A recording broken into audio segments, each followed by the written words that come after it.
नमस्ते किसान भाइयों, आप सभी का हमारे चैनल अपनी खेती पे हार्दिक स्वागत है। क्या आप जानते हैं कि रबी की फसल कटने और खरीफ की बुवाई के बीच का 60 से 65 दिनों का समय आपकी आय को दोगुना करने का सुनहरा मौका बन सकता है। जी हाँ, जिस समय को हम अक्सर खाली समय समझकर खेत को यूं ही छोड़ देते हैं, वही समय समझदार किसान भाइयों के लिए कमाई का गोल्डन पीरियड साबित हो रहा है। आज के इस विशेष वीडियो में हम बात करेंगे गर्मी यानी जायद मौसम में मूंग की वैज्ञानिक खेती के बारे में। ऐसी खेती जो कम लागत, कम समय और बेहतरीन मुनाफे के साथ साथ आपके खेत की मिट्टी को भी उपजाऊ बना देती है। तो वीडियो को अंत तक जरूर देखें, क्योंकि आज हम चर्चा करेंगे खेत की सही तैयारी, बुवाई का सही समय, उन्नत और रोग सहनशील किस्म का चयन, बीज उपचार का पूरा वैज्ञानिक तरीका, खाद एवं उर्वरक प्रबंधन, सिंचाई का सटीक गणित, कीट एवं रोग नियंत्रण, कटाई और भंडारण, और अंत में पूरी लागत और मुनाफे का हिसाब। आइए शुरू करते हैं। सबसे पहले बात करते हैं खेत की तैयारी की। अक्सर किसान भाई गेहूं या सरसों की कटाई के बाद सीधे रोटावेटर चला देते हैं, लेकिन अगर आप गर्मी में मूंग की बम्पर पैदावार चाहते हैं तो पहली गलती यही सुधारनी होगी। कटाई के तुरंत बाद यदि संभव हो तो एक गहरी जुताई मिट्टी पलटने वाले हल से करें। इसका फायदा ये होता है कि जमीन के नीचे छिपे कीटों के अंडे और प्यूपा ऊपर आ जाते हैं और तेज धूप में नष्ट हो जाते हैं। साथ ही पिछली फसल के अवशेष मिट्टी में मिलकर जैविक खाद का काम करते हैं। इसके बाद पलेवा करें यानी हल्की सिंचाई। जब मिट्टी में जुताई लायक नमी आ जाए तब 2-3 बार कल्टीवेटर या रोटावेटर चलाकर मिट्टी को भुरभुरी और समतल बना लें। याद रखें, मूंग की जड़ें गहरी नहीं जाती, लेकिन उन्हें नरम मिट्टी की आवश्यकता होती है। और खेत का समतल होना बेहद जरूरी है, क्योंकि गर्मी में पानी की हर बूंद कीमती होती है। अब बात करते हैं बुवाई का सही समय। जायद मूंग का जीवन चक्र छोटा होता है। यदि बहुत जल्दी बुवाई करेंगे तो ठंडा तापमान जमाव को प्रभावित करेगा। यदि देर करेंगे तो मानसून की बारिश पकती फसल को नुकसान पहुंचा सकती है। सामान्यतः 15 मार्च से 10 अप्रैल के बीच का समय सबसे उपयुक्त माना जाता है। जिन क्षेत्रों में सिंचाई की बेहतर व्यवस्था है वहां मार्च के पहले सप्ताह से भी बुवाई की जा सकती है। हमेशा लक्ष्य रखें, मानसून शुरू होने से पहले फसल कट जानी चाहिए। अब सबसे महत्वपूर्ण निर्णय, बीज का चयन। गर्मी की मूंग में सबसे बड़ी समस्या है येलो मोज़ेक वायरस और तेज तापमान। इसलिए ऐसी किस्म चुनें जो 60 से 65 दिन में पक जाए, रोग सहनशील हो, दाने चमकदार और बाजार में पसंदीदा हों। अपने क्षेत्र के कृषि विज्ञान केंद्र या कृषि विभाग से सलाह लेकर उन्नत किस्म का चयन करें। प्रमाणित बीज का ही उपयोग करें। अब बात करते हैं बीज उपचार। बीज उपचार को हल्के में लेना बहुत बड़ी गलती है। यही शुरुआती 20-25 दिनों की सुरक्षा कवच है। बीज उपचार का क्रम याद रखें, फंगीसाइड, इंसेक्टिसाइड और राइजोबियम। पहले फफूंदनाशक से उपचार करें, फिर कीटनाशक से रस चूसने वाले कीटों से सुरक्षा दें। अंत में राइजोबियम कल्चर से उपचार करें।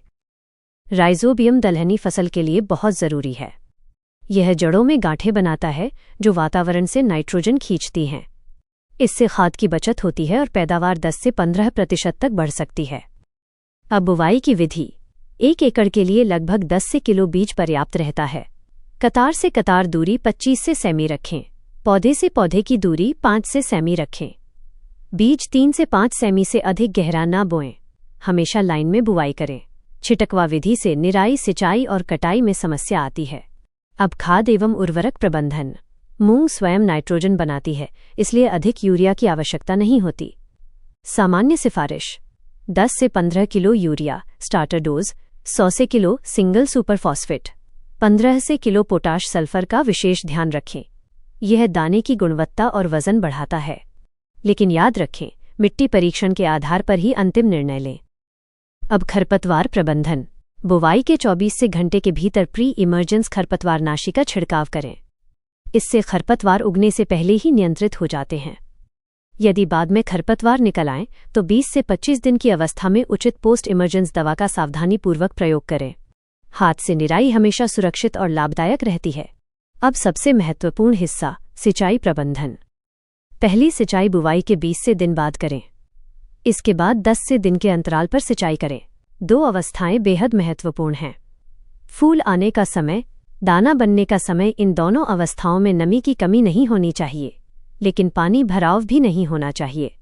कुल मिलाकर 4 से सिंचाई पर्याप्त होती हैं। अब कीट एवं रोग प्रबंधन। सफेद मक्खी, माहू, थ्रिप्स प्रमुख कीट हैं। सफ़ेद मक्खी येलो मोज़ेक वायरस फैलाती है। समय समय पर निरीक्षण करें। पीले स्टिकी ट्रैप लगाएं। आवश्यकता अनुसार कीटनाशक का संतुलित उपयोग करें। संक्रमित पौधों को तुरंत उखाड़कर नष्ट करें। अब फसल में अतिरिक्त पोषण। 30 से दिन की अवस्था में घुलनशील NPK का स्प्रे करें। फली बनने के समय पोटाश युक्त स्प्रे करें। अमीनो एसिड या सूक्ष्म पोषक तत्व का उपयोग हीट स्ट्रेस कम करता है। अब कटाई का समय। जब 80 से % फलियां काली या भूरी हो जाएं और पत्तियां सूखने लगें तब कटाई करें। सुबह या शाम को कटाई करें ताकि फलियां चटके नहीं। मड़ाई सावधानी से करें। दाने 10 से 12% नमी पर सुखाकर ही भंडारण करें। अब बात करते हैं मुनाफे की। औसतन 5 से क्विंटल प्रति एकड़ उत्पादन संभव है। यदि बाजार भाव 6,000 से रुपये प्रति क्विंटल है तो 60 से दिनों में अच्छा शुद्ध मुनाफा लिया जा सकता है। साथ ही मिट्टी में नाइट्रोजन बढ़ती है। अगली फसल में खाद की बचत होती है। तो किसान भाइयों, गर्मी का ये समय खाली मत जाने दीजिए। खेत को मूंग से हरा भरा कीजिए। कम समय में नकद मुनाफा कमाइए और मिट्टी की सेहत भी सुधारिए। यदि आपको ये जानकारी उपयोगी लगी हो तो वीडियो को लाइक करें, अपने किसान मित्रों के साथ शेयर करें और चैनल को सब्सक्राइब जरूर करें। कमेंट में बताइए इस बार आप कौन सी किस्म लगाने वाले हैं। मिलते हैं अगले वीडियो में एक और नई और वैज्ञानिक जानकारी के साथ।